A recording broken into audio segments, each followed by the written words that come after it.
ఈరోజు మన ఏడీ ఫిషరీస్ గారు ఓఎన్జీసీ దాని మీద 7 మెంబర్స్ కమిటీలో ఒక మెంబరు ఏడీ ఫిషరీస్ గొంతియ్య, ఇంకో మెంబర్ మన పాండిచేరి ప్రభుత్వం తరపున రీజనల్ అడ్మినిస్ట్రేటర్. దీనికి గత ఆగస్టు 22వ తారీఖున జరిగిన బ్లోవెట్ మీద 23ని ఆ ప్రాంతానికి వెళ్ళడం, 24వ తారీఖున అగ్నికుల క్షత్రియ కళ్యాణ మండపంలో యానం నియోజకవర్గానికి సంబంధించిన పెద్దలు, అలాగే ముమ్మిడివరం నియోజకవర్గానికి సంబంధించిన ఆ ఎమ్మెల్యే గారు, అలాగే ఆ గ్రామాలకు సంబంధించిన వారు వందలాది మందితో మీటింగ్ జరిగింది. 26వ తారీఖున కాకినాడ కలెక్టర్ గారికి నష్టం గురించి ఏం కావాలి ఏంటన్నది, ఆ చుట్టుపక్కల ఉన్న గ్రామాలకి అలాగే మిగిలిన వారికి కూడా నష్టపరిహారం ఇవ్వాలన్నది, అలాగే వేటకి సంబంధించిన వారికి ఓఎన్జీసీలో ఏ విధంగా అయితే ఇచ్చున్నారో వారికి, ఆ ఏరియాలో రాని వాళ్ళకి అది పైప్ లైన్ మీద నష్టపరిహారం ఇచ్చేది. ఇది అయితే 2 సార్లు ఈ విధంగా నష్టం జరిగింది కాబట్టి ప్రతి ఒక్కరికి కూడా దీంట్లో ఆర్థికంగానూ సహాయం చేయాలి. అలాగే మిగతా ఒక 8 డిమాండ్లు అందులో మనం పెట్టడం జరిగింది. దాని మీద దగ్గరగా ఈ 5 నెలల నుంచి మన ముఖ్యమంత్రి గారు 3 సార్లు ఇటు ఓఎన్జీసీ అధికారులకి, అలాగే కాకినాడ కలెక్టర్ గారికి, సెంట్రల్ పెట్రోలియం మినిస్టర్కి, పెట్రోలియం సెక్రటరీకి, జాయింట్ సెక్రటరీకి, అడిషనల్ సెక్రటరీకి, అలాగే అమలాపురం కలెక్టర్ గారికి, ఆంధ్రప్రదేశ్ చీఫ్ మినిస్టర్ గారికి, ఆంధ్రప్రదేశ్ డిప్యూటీ చీఫ్ మినిస్టర్ గారికి, అలాగే ఆంధ్రప్రదేశ్ బీజేపీ ప్రెసిడెంట్కి అంతా కూడా కరెస్పాండింగ్ చేయడం జరిగింది. నేను ఇందులో వారు ప్రజల సైడ్ నుంచే కాకుండా ఈ రికమెండేషన్స్ అన్నీ కూడా ఇటు ఆంధ్ర ఎమ్మెల్యేల నుంచి, ఎంపీల నుంచి కూడా వారి సంతకాలతోటి కొంతమంది ఎంపీ అలాగే ఎమ్మెల్యేలను కూడా తీసుకుని 7 మీటింగులకి కాకినాడ కలెక్టర్ గారి ఆఫీసులో వెళ్ళడం జరిగింది. దాని తర్వాత ఇంకా పక్కనున్న 2 ఏరియాల కింద డివైడ్ చేద్దాం అని చెప్పేసి కోరడంతో కాకినాడ కలెక్టర్ గారు కూడా దానికి స్పందించి, మీరు దాన్ని ఏ విధంగా అన్న దాని మీద ముమ్మిడివరం ఎమ్మెల్యే గారు నేను కూడా కూర్చుని మన యానం నియోజకవర్గంలో ముఖ్యంగా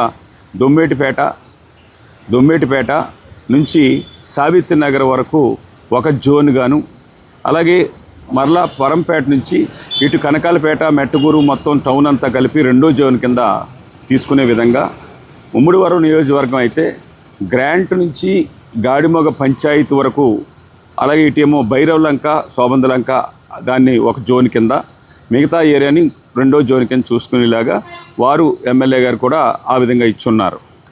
దాని మీద మనం గవర్నమెంట్ నుంచి అయితే నష్టపరిహారంలో ముఖ్యంగా ఒక ఫస్ట్ దొమ్మేటిపేట నుంచి సావిత్రి నగర్ వరకు ఉన్న ప్రతి కుటుంబానికి కూడా 25,000 రూపాయలని వారికి నష్టపరిహారం ఇమ్మీడియట్గా ఇవ్వాలన్నది ఫ్యామిలీకి ఇవ్వమని చెప్పేసి సీఎం గారు రాసిన లెటరు. మిగతా వారికి దాంతో పాటు హెల్త్ ఇన్సూరెన్స్ స్కీము 5 లక్షల రూపాయల స్కీమ్కి ఇది మనీ అన్నది ఓఎన్జీసీ ఇవ్వాలి. నష్టపరిహారం దాని తర్వాత ఏ విధంగా దీన్ని స్కీమ్స్ ఇంప్లిమెంట్ చేయాలన్న దాంట్లో 5 లక్షల రూపాయల వరకు ఓఎన్జీసీ, రిలయన్స్ కలిపి యానంలో ఉన్న ప్రతి కుటుంబానికి కూడా 5 లక్షల రూపాయలు ప్రైవేట్ కార్పొరేట్ హాస్పిటల్లో చేసుకోవడానికి, దానికి కావలసిన ప్రతి సంవత్సరం కూడా డబ్బు ఆ 2 కంపెనీలు మీరు కట్టాలి అని చెప్పేసి ఫస్ట్ డబ్బుతో పాటు ఇది ఇవ్వాలని. పరంపేట నుంచి కనకాలపేట వరకు ఈ మొత్తం మిగిలిన అందరికీ కూడా 12,500 రూపాయలు వారికి ఇందులో సగం వాళ్ళకి ఇవ్వాలన్నది మనం సీఎం గారి ద్వారాగానే ఇటు ప్రభుత్వానికి ఇవ్వడం జరిగింది.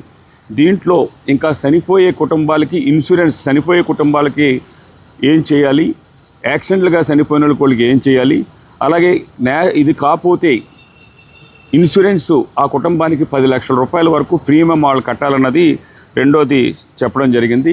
అలాగే 17% కూలి పని కాడి నుంచి ఏ పని ఉన్నా కూడా వారికి కావలసిన ఇచ్చే దాంట్లో మనకి 100లో 17% ఇస్తే ఆ 17%లో 70% దొమ్మేడిపేట నుంచి కింద ఉన్న వాళ్ళకి ఇచ్చేలాగా, మిగతా 30% ఇటు యానంలో ఉన్న వాళ్ళకి ఎంప్లాయ్మెంట్లో కూడా త్రూ అడ్మినిస్ట్రేటర్ ద్వారాగా ఎవరో యానం అని చెప్పేసి అద్దెకి తీసుకుని వెళ్ళిపోయి జాయిన్ అయిపోయేవాళ్ళు ఆ విధంగా జరుగుతుంది. అది త్రూ సర్టిఫైడ్ అడ్మినిస్ట్రేటరు చెయ్యాలి అన్న దాని మీద అదొక రిప్రజెంటేషన్ ఇవ్వడం జరిగింది.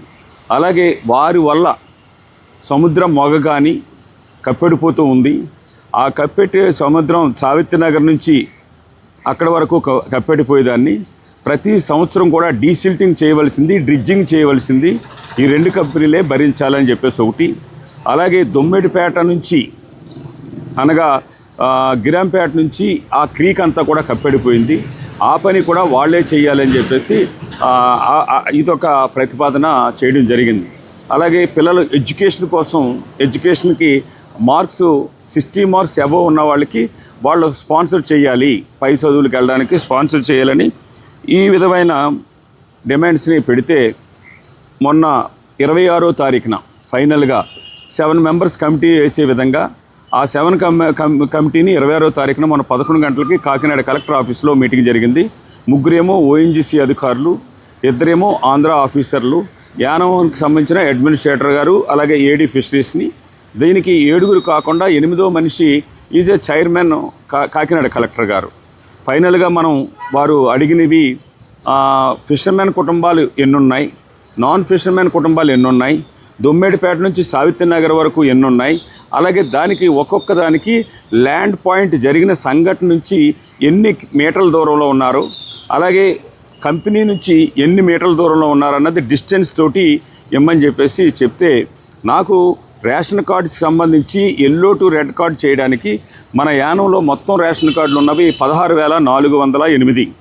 అందులో 1,441 రేషన్ కార్డుని ఎల్లో టు రెడ్ చేయమని చెప్పేసి అంటే అప్పుడు 1097 మందికి పసుపు నుంచి రెడ్ కార్డ్ చేయడానికి ప్రభుత్వం ఒప్పుకొని ఫైనల్గా గత అడ్మినిస్ట్రేటర్ గారికి మళ్ళా ఇంకొక రెండో ఎంక్వైరీకి వస్తే వారు 4 నెలల నుంచి వారు పంపలేదు, ఈ 5-6 నెలల నుంచి పంపలేదు.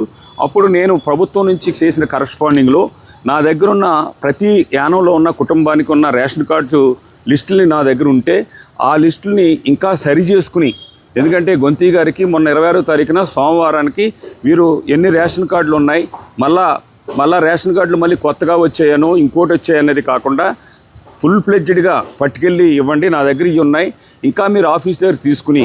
మొన్న 2 రోజుల క్రితం కూడా ఇమీడియట్గా సివిల్ సప్లై ఆఫీసర్ని కూడా పిలిచి మాట్లాడున్నాను. ఈ 1600, 408 కాకుండా నా దృష్టికి వచ్చినాయి మళ్ళా కొత్తగా రేషన్ కార్డులు, సెపరేట్ రేషన్ కార్డులు, ముందు పోయిన కార్డులు మళ్ళీ మనం రీయాక్టివేషన్ చేసాం. 17,418 వస్తున్నాయి. నా దగ్గర ఉన్నవి 16,408 ఉన్నది నా దగ్గర. మిగతా అవి దగ్గరగా 1000 చిల్లర ఉన్న దాంట్లో కూడా ఆధారాలతోటి సోమవారానికి గొంతి గారి మెంబర్ని అక్కడ సబ్మిట్ చేయమని చెప్పేసి చెప్పడం జరిగింది. ఇందులో దొమ్మేడిపేటవి ఉన్నాయి, దర్యాల తిప్పి ఉన్నాయి, సీతారామనగరి ఉన్నాయి, బాలయోగ్ కాలనీ ఉన్నాయి, ఉదయకృష్ణ కాలనీ ఉన్నాయి, ఉదయకృష్ణ కాలనీ ఉన్నాయి. ఆ విధంగా దాంతో పాటు వాళ్ళు కూడా ఇంకా మాకు సెపరేట్గా అన్నప్పుడు వాళ్ళది కొంచెం ఎక్కువగా నష్టపరిహారం వాళ్ళకి ఇవ్వండి, మిగతా స్కీమ్స్ అందరికీ సమానంగా ఇవ్వండి అని చెప్పేసి ఈరోజు ఈ కాగితాన్ని మనం సబ్మిట్ చేస్తూ ఉన్నాం. దీన్ని గొంతి గారు మీరు మరలా ఇందులో ఈ 10 పేర్లు లేవు, ఈ రేషన్ కార్డు లేవు అని అంటే మనం ప్రభుత్వం చేతే మళ్ళీ దాన్ని తీసుకురావడానికి చాలా ఇబ్బంది అయిపోతుంది. అందుకని ఈరోజు రేపు మండేకి మీరు ఫుల్ ఫ్లెడ్జ్డ్గా ఉన్నదాన్ని ఒకసారి చెక్ చేసుకుని దాన్ని పూర్తిగా పట్టుకెళ్ళి ఫిగర్స్ని సోమవారానికి అందజేసినట్టయితే సోమవారం మధ్యాహ్నం మళ్ళా కలెక్టర్ గారు అది మంగళవారానిక, బుధవారానిక, లక్షవారానిక అన్నది ఫైల్ అండ్ మీటింగ్ ఏర్పాటు చేసిన తర్వాత కమిటీ ఈ విధమైన మనం అడిగిన దాన్ని మన ప్రభుత్వం నుంచి మన సీఎం గారు అడిగిన నష్టపరిహారాన్ని ఇందులో కనీసం 8 డిమాండ్లు 4 డిమాండ్లు అయినా సరే ఒప్పుకోవాలని మొన్న దర్యాల తిప్ప, అలాగే దొమ్మిడిపేట, సీతారామనగరు, అలాగే బాలయ్య కాలనీ వారి పెద్దల సమక్షంలో కలెక్టర్ గారి దగ్గర మాట్లాడినప్పుడు తప్పనిసరిగా ఆ 4 డిమాండ్లో ఫస్ట్ పాయింట్ 4 చెప్పండి అని అంటే వారికి నష్టపరిహారం, ఫ్యామిలీ చెప్పిన నష్టపరిహారం ఇవ్వడం ఒకటి, అలాగే హెల్త్కి సంబంధించిన ఇన్సూరెన్స్కి మీరు 5 లక్షల రూపాయలకి ప్రీమియం పే చేయవలసింది ఒకటి, ఎంప్లాయ్మెంట్కి సంబంధించిన ఇంప్లిమెంటేషన్ ఒకటి, అలాగే ఈ డ్రిడ్జింగ్ చేసి మౌత్ అది కూడా క్లియర్ చేసి ఈ 4 డిమాండ్లో మాత్రం మేము వెనక్కి రాము. ఈ 4 డిమాండ్ల తర్వాత మిగతా డిమాండ్ని తర్వాత మాకు సెటిల్ చేసినా కానీ మీరు రికమెండ్ చేసి మా ప్రభుత్వానికి మీ ప్రభుత్వానికి రిటర్న్గా మీరు ఏమో అడ్మినిస్ట్రేటర్ రిటర్న్గా ఎప్పుడైతే మీరు ఇస్తారో దానికి నష్టపరిహారం ఇచ్చేది నెల రోజులైనా 2 నెలలైనా కానీ మాకు అభ్యంతరం లేదు. రిటర్న్ కాగితాలు ఇచ్చిన తర్వాతే ఈ పోరాటం ఆగుతుంది. రాబోయే రోజుల్లో పోరాటాలు ఉండకన్నా ఉంటాయని చెప్పేసి వారికి చెప్పున్నాను. ఈ విషయాన్ని మీకు ప్రజల ద్వారాగా అందరూకి కూడా వాళ్ళందరి సమక్షంలోనే మీకు గొంతి గారికి మరి ఈ సీఎం గారు ఇచ్చిన ఇవన్నీ కరస్పాండింగ్ అంతా కూడా ఆల్రెడీ అడ్మినిస్ట్రేటర్ కానీ గొంతి కానీ కలెక్టర్ కానీ సబ్మిట్ చేస్తున్నాం. ఈ లిస్టులో కూడా మీరు చూసుకుని ఇంకా 714 పేర్లు 1014 పేర్లు దగ్గరగా ఎడిషనల్గా నాకు పేర్లు రాయించుకోవడం కనపడుతున్నారు ఇందులో కాకుండానే. దాన్ని మీరు చెక్ చేసుకుని దాన్ని క్రాస్ చెక్ చేసుకుని సోమవారానికల్లా కలెక్టర్ గారికి అందజేయమని చెప్పేసి మీ సమక్షంలో అందజేస్తూ ఉన్నాను. ఇవి మొత్తం రేషన్ కార్డ్సు, ఫ్యామిలీసు, షాప్ వైజ్గా 22 షాపుల్లో ఉన్న ఏ షాప్కి ఎన్నేసి రేషన్ కార్డ్స్ ఉన్నాయి, ఏ ఫ్యామిలీస్ ఉన్నాయి అన్న డీటెయిల్స్ తోటి అన్నీ ఉన్నాయి. ఇది అయిన తర్వాత ఆధార్ కార్డ్ని అందరూ ఆధార్ కార్డు ఇవ్వాలి, బ్యాంక్ అకౌంట్ నెంబర్ ఇవ్వాల్సి వస్తుంది. అది సెకండ్ మళ్ళీ బుధవారం లక్షవారంలో దానికి రావడం జరుగుతుంది. ఈ విధంగా ఈ 6 నెలలు ఇచ్చేసిన దాంట్లో చాలా వరకు 100లో 90% ఒక లెవెల్కి వచ్చింది. మిగతాది కూడా రాబోయే 4-5 రోజుల్లో వస్తుంది. దాని విషయాన్ని యానం ప్రజలకి అందరి సమస్యలో తెలియచేయాలన్నది అందరూ కలిసి వాళ్ళ ఇన్ఫర్మేషన్ ఇచ్చిన ఇన్ఫర్మేషన్ కూడా ఇవాళ గొంతి గారికి అప్పచెప్పడం జరిగింది.